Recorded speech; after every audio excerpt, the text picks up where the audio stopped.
So you joined me today in the 940. I haven't really been doing much 940 stuff lately because, yeah, it's been really 240 heavy. There's been so much to do on those things, and yeah, after this, probably a lot, well, definitely a lot more as well. But today was a really big day for this car because it went in for the inspection, which I mentioned recently, and it's probably why I look so tired. Bit of a sleepless night, yeah, the dreaded German inspection. Originally, we actually took it to a backstreet garage for an inspection. Now, these are the things that they said it would fail on. There was a couple of bulbs, number plate light, front indicator, repeater, so fair enough. The coolant being low.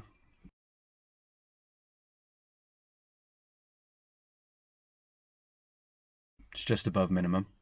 The front axle protection kit, which I believe from a Google search is the, you have to take my word for it, it's exactly the same on the other side. Both the dust covers are intact, you know, fixed, secured, covering the shock.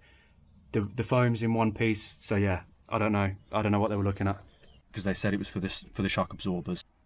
A couple of things were advised: the connecting rods / torque rods on the rear perishing. The tyre rod ends perishing, and oil leak underneath the car. It's like an environmental hazard. So yeah, a bit of an interesting list, but I've saved the best until last. The rear brakes, they said that they're below the minimum service limit. The discs and the pads need to be replaced on the back.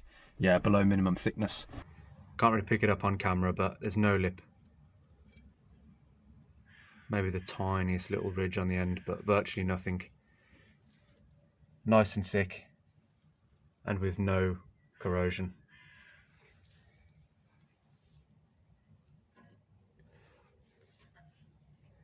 And then the pads.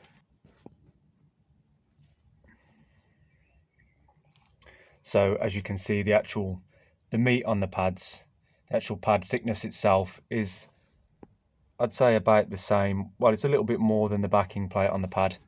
Bearing in mind the rear pads don't come very thick anyway. But to say that they're a tooth or inspection MOT failure because they're below the minimum service limit, yeah, crazy, isn't it? So today, I actually took it to an inspection centre, which is basically the equivalent of VOSA. Some of you guys, especially in the UK, like, probably shivered when I said that and probably already started sweating just at the thought of doing something like that. Yeah, obviously I was ready to, like, you know, lube up and bend over. And yeah, so what's it called? Sorry, I thought someone was just gonna, like, do a drive-by or something. So maybe they knew I was going to make this video. Someone from one of the local garages, like, to come along with his Uzi before I can blow the lid off on it. So yeah, obviously, yeah, so I was ready to, like, you know, to lube up and bend over. I thought they were going to really do me on today, and funnily enough, it turned out to be much easier and much less of a failure than when I took it to this small garage. Now, the list that they have, it's also a list of things, but completely different to the list that the backstreet garage had given me. I mean, completely different. The place today had not mentioned anything that this other garage had said. So obviously, I mean, the bulbs I'd already done, but that was all I did. So yeah, I'm glad that was all I did, because, you know, if I had have done all those things, and then it wouldn't have mattered, and it would have been a fresh set of things to do. So yeah, it's just totally crazy. So I'll go through what they decided, and this is what it actually failed on. I've got the actual, you know, the printout, the paper. So the handbrake is uneven. One side's working more than the other. The low beam is set too high, fair enough. Battery terminal cover missing, the positive terminal, that's just an advisory.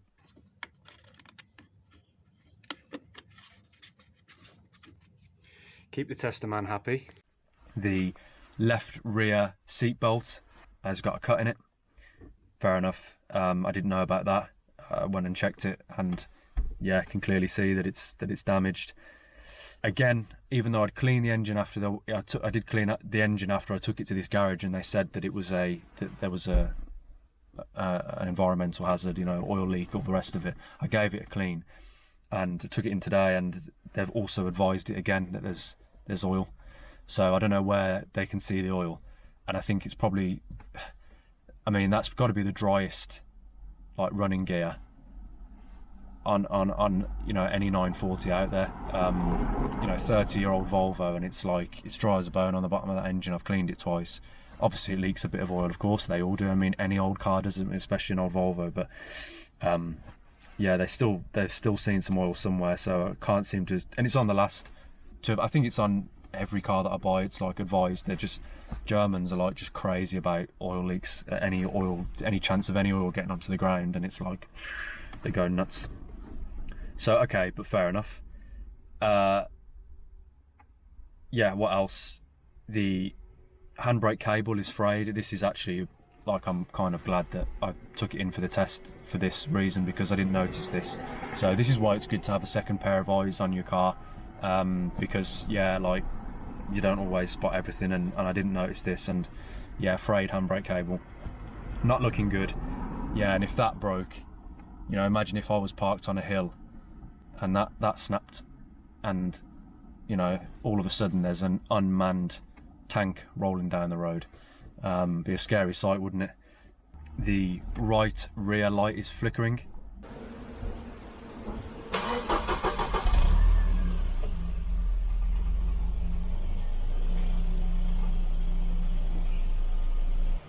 It's got a ground issue that actually started on the way to the inspection centre this morning. Couldn't believe it, the timing of it.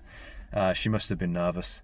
So yeah, obviously need to do that, and the handbrake is, the locking limit is reached, it said. But yeah, this whole handbrake thing, I've got to replace the cable and then set them up, so not too worried about that. But so there we go, completely different list to the small garage.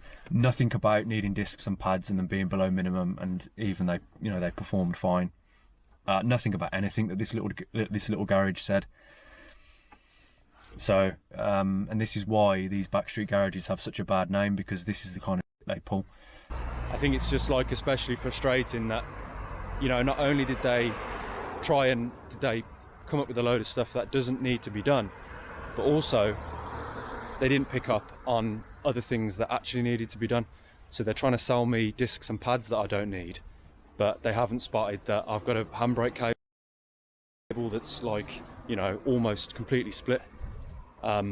So yeah, anyway, backstreet garages, they're not all bad, but yeah, so this is why they have a bad name, you know. So yeah, what can you do? Obviously, if you get a good one, you're set, and there's a lot of good ones out there that, you know, will really look after you. But obviously, if you get a one, like, then this happens. But anyway, next video we'll get those things sorted.